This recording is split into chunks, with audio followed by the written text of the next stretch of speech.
दोस्तों, अक्टूबर का महीना आ चुका है और इस महीने से फूलों का खिलना शुरू हो जाता है। ये वो महीना होता है जिसमें गुलाब के पौधे को अगर सही से पोषण दिया जाए तो वो पूरे सीजन में बहुत ही खूबसूरत फूल देगा। इतने फूल खिलेंगे कि गार्डन महकने लगेगा। अगर आप भी गुलाब के शौकीन हैं तो क्यों ना आपको ये बताएं हम कि गुलाब के पौधे को हम और ज़्यादा बेहतर कैसे बना सकते हैं, कैसे उसकी देखभाल कर सकते हैं कि पूरा विंटर, पूरा सीजन ही नहीं बल्कि पूरा सालों भर वो भर भर करके और अच्छे से फूल दे। क्योंकि इस महीने में हम यदि उन्हें पोषण नहीं देते हैं, उनकी देखभाल नहीं करते हैं, तो हमारे गुलाब के फूल जो है वो छोटे हो जाते हैं, उनके प्लांट की ग्रोथ अच्छे से नहीं हो पाती है और उसके बाद धीरे धीरे वो जो है बिल्कुल मरे मरे से हो जाते हैं। तो यदि हम चाहते हैं कि अच्छी तरह से इसमें फ्लावर खिले तो इस वक्त हमें इन पर बहुत ही 4 जो है बहुत ज़रूरी काम करने हैं। कौन कौन से 4 ज़रूरी काम करने हैं दोस्तों, चलिए आइए आपको मैं बताती हूँ। तो वीडियो को स्टार्ट करते हैं। तो दोस्तों, इस समय यदि आपके गुलाब के जो प्लांट हैं वो गमले में लगे हुए हैं तो आप अपने गुलाब को देखिए और मेरे गुलाब को भी देखिए। इस समय गुलाब का जो पौधा है वो काफ़ी ख़राब हो चुका है। फ्लावर इसके बहुत ही बेरंग हो चुके हैं और इनकी पत्तियां भी धीरे धीरे झड़ने लगी हैं और बिल्कुल सूखे सूखे से दिख रहे हैं। इसके फ्लावर भी छोटे छोटे से हो गए हैं और बिल्कुल अच्छे नहीं दिख रहे हैं। तो यदि अभी इसकी ध्यान नहीं की जाए तो आगे चल कर के वो ऐसे ही पूरा साल हमें फूल देंगे। तो वो आगे चल कर के अच्छा फूल दें, इसके लिए हमें सबसे पहला जो काम करना है वो है इनकी सॉफ्ट प्रूनिंग। हार्ड प्रूनिंग नहीं करना, क्योंकि हार्ड प्रूनिंग करने से जो इंग्लिश गुलाब होते हैं वो ख़राब हो जाते हैं। तो हमें ध्यान देना है कि हमारे प्लांट पर देखिए नई नई शूट्स भी आ रहे हैं, नए नए ग्रोथ हो रहे हैं, लेकिन दूसरी तरफ इनकी टहनियाँ ख़राब हो रही है, इनके पत्ते ख़राब हो रहे हैं, सूख रहे हैं। जहाँ से फूल सूखे हुए थे वो बिल्कुल ख़राब लग रहा है। तो आपको इनकी सॉफ्ट प्रूनिंग करते जानी है। जहाँ जहाँ आपको ये दिखे कि इनकी टहनियाँ बहुत सूख गई है और वहाँ के पत्ते भी सूख गए हैं, झड़ रहे हैं, तो उनके आप प्रूनिंग कीजिए। और जितने भी इस तरह के डाल आपके जो है लगे हुए, जैसे एक डाल आपको दिख रहा है मेरा कि काफ़ी लंबा हो गया और उसमें काफ़ी गुच्छों में फूल लगे हुए हैं। तो ये फूल देने के बाद यहाँ से अब कोई अभी वहाँ नहीं निकलेंगी टहनियाँ, तो वहाँ से आप उनकी प्रूनिंग कर दें। मतलब ये इसी को कहते हैं सॉफ्ट प्रूनिंग। मतलब जितने भी जो टहनियाँ ख़राब हो गई है उसे आप धीरे धीरे से छोटे छोटे से काटते जाएं। तो काटने से क्या होगा कि जहाँ जहाँ से आपने इनकी टहनियों को काटा है वहाँ से इनके 2-2, 3-3 जो है नई नई ब्रांच निकलेगी। और ये नई नई ब्रांच जो है देखिए, शूट्स भी निकल रहे हैं, नए नए पौधे आपको जहाँ भी दिखेगा कि नए नए इनके अंकुर निकल रहे हैं, शूट्स निकल रहे हैं, उसके ऊपर से आपको इन्हें सॉफ्ट प्रून करना है।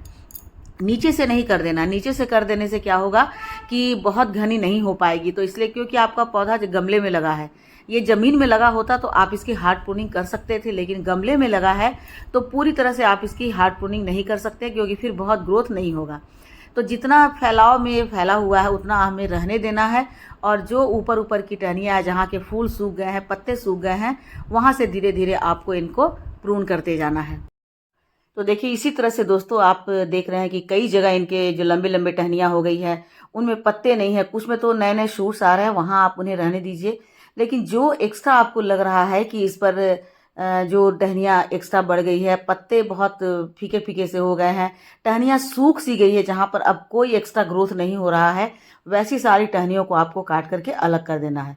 मतलब जिसमें कोई नए नए पत्ते नहीं निकल रहे हैं, नई ग्रोथ नहीं हो रही है, उन सबको आपको कट करके अलग कर देना है।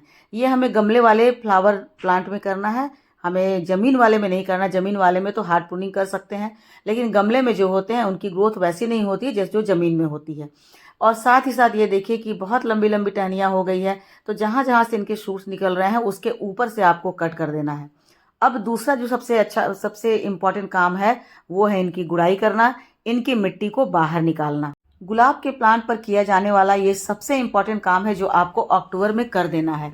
अक्टूबर में बारिश नहीं होती है, बारिश सितंबर तक ही ख़त्म हो जाती है। तो इस समय आपको उनकी मिट्टी कम से कम वहाँ तक निकाल देनी है जहाँ तक इनके छोटे छोटे रूट्स दिखलाई देने लगे। मतलब बीच वाली मिट्टी आपको नहीं निकालनी है, जहाँ पर इसके स्टेम है, जहाँ पर उनकी मूल जड़ है, उस मिट्टी को छोड़ करके चारों तरफ से आपको गोलाई में गहरे करके इनकी मिट्टी को बिल्कुल बाहर निकाल देना है, मिट्टी को सुखा देना है और ऐसे आपको प्लांट को 24 घंटे के लिए छोड़ देना है। 24 घंटे के लिए छोड़ देंगे तो यहाँ की मिट्टी में धूप लगेगी।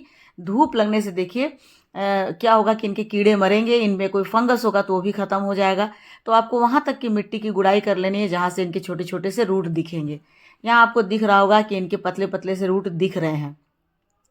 तो आपको यहाँ तक इनकी गुड़ाई कर लेनी है और यहाँ की सारी मिट्टी आपको निकाल देनी है।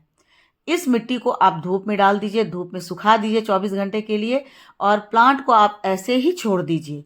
इससे क्या होगा कि इस मिट्टी के इस तह तक आकर के जब सूरज की किरणें लगेगी तो इसमें जितने भी इंसेक्ट हैं, कीड़े मकोड़े हैं, वो सब मर जाएंगे और यहाँ की मिट्टी भी थोड़ी सी धूप से सूख जाएगी। इसलिए आपको यहाँ पर इसे अलग कर देना है। अब नेक्स्ट क्या करना है, इसको फर्टिलाइजर देना है, क्योंकि यही पूरे साल भर में गुलाब के पौधे पर यही एक ऐसा समय होता है जब हमें इसे भरपूर फर्टिलाइजर देना होता है। तो फर्टिलाइजर में क्या दे सकते हैं, वर्मी कंपोस्ट दे सकते हैं जो कि सबसे अच्छा फर्टिलाइजर होता है। यदि आपके पास काउडंग कंपोस्ट है जो कि 2 साल सड़ी हुई काउडंग कंपोस्ट जो 2 साल पुरानी हो वो दे सकते हैं।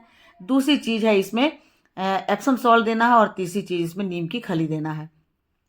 एप्सम सॉल्ट आप 1 से 1.5 चम्मच दे सकते हैं। एप्सम सॉल्ट का काम क्या होता है, जड़ों की ग्रोथ को बढ़ाना। जो अब तक जड़ जो है वो नहीं उनकी ग्रोथ हो रही है, जैसे आप देख रहे हैं कि आपके प्लांट की ग्रोथ नहीं हो रही है, तो आप जब मिट्टी की गुड़ाई कर लेते हैं तो नीचे में वर्मी कंपोस्ट या गोबर की खाद डालने के बाद आप उसमें 1 से 1.5 चम्मच एप्सम सॉल्ट डाल दें, जिससे कि इनकी जड़ों की ग्रोथ होने लगेगी और जड़ जो है वो मजबूत भी हो जाएंगे और तेजी से बढ़ेंगे। उसके बाद साथ में इसमें डाल देना है 1 चम्मच नीम की खली या 1 मुट्ठी नीम की खली। नीम की खली में माइक्रो न्यूट्रिएंट्स होता है और दूसरा बात ये होता है कि वो हमारे प्लांट की मिट्टी को हेल्दी बनाते हैं। मिट्टी में यदि किसी तरह के कीड़े मकोड़े होंगे तो इस नीम की खली से वो बिल्कुल मर जाएंगे और एप्सम सॉल्ट हमारे प्लांट की जड़ों को मजबूत बनाएगा। ये बहुत ज़रूरी है। अब इन तीनों चीज़ को मिलाकर डाल देना है। इसके अलावा दोस्तों आप इसमें बोन मील डाल सकते हैं।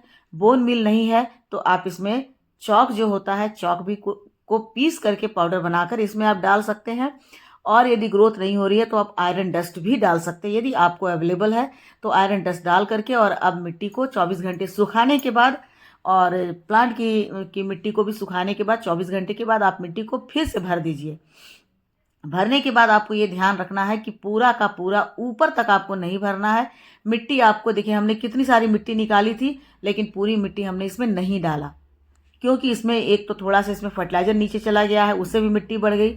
और दूसरा है कि हमें पौधे को सांस लेने के लिए कम से कम ऊपर से 1 से 1.5 इंच हमें छोड़ देना है, ताकि पौधे की मिट्टी को सांस मिले। अब जो नेक्स्ट चीज है इसमें हमें क्या डालना है, फंगीसाइड। वो साल में 1 ही बार डालना है, हर समय नहीं डालना है, 1 बार डालना है, ताकि हमारे प्लांट में किसी तरह का ऊपरी लेयर में कोई फंगस हो तो वो फंगस खत्म हो सके और भीतर तक ये फंगीसाइड जा करके हमारी मिट्टी को हेल्दी बनाए, ताकि हमारी मिट्टी में किसी तरह का कोई फंगस नहीं हो। तो देखिए दोस्तों, आपने कटिंग नहीं किया तो यहाँ से आपको कटिंग करके इस ब्रांच को अलग कर देना है, क्योंकि ये ब्रांच देखने में तो बहुत ही हरा भरा है, ऊपर से इसमें फ्लावर भी हैं, लेकिन ये बहुत लंबी लेगी सी हो जाएगी तो देखने में भी अच्छा नहीं लगेगा और फिर इसमें बहुत ज़्यादा ब्रांच नहीं निकलेंगे तो आपका प्लांट इससे ख़राब हो जाएगा। तो आप इसकी सॉफ्ट प्रूनिंग करके इस ब्रांच को हटा दें। सॉफ्ट प्रूनिंग का मतलब यही होता है कि ब्रांच के ऊपर, प्लांट के ऊपर यदि इस तरह की कोई टहनी बढ़ गई हो तो उसे आपको कट कर देना है। तो दोस्तों, इस केयर टिप से आप अपने रोज के प्लांट को बहुत हेल्दी रख सकते हैं और उसके बाद आपके प्लांट पर ढेरों फ्लावर खिलेंगे और पूरे सीजन अच्छे से फ्लावर खिलते रहेंगे। तो आई होप वीडियो आप लोगों को अच्छी लगी हो। वीडियो अच्छी लगी हो तो लाइक शेयर कमेंट कीजिए। मेरे चैनल पे नए हैं तो मुझे सब्सक्राइब भी कर लीजिए। मिलती हूँ अगले वीडियो में फिर से एक नई जानकारी के साथ। तब तक मेरे साथ बने रहें और अपना ढेर सारा ख्याल रखें। Thank you.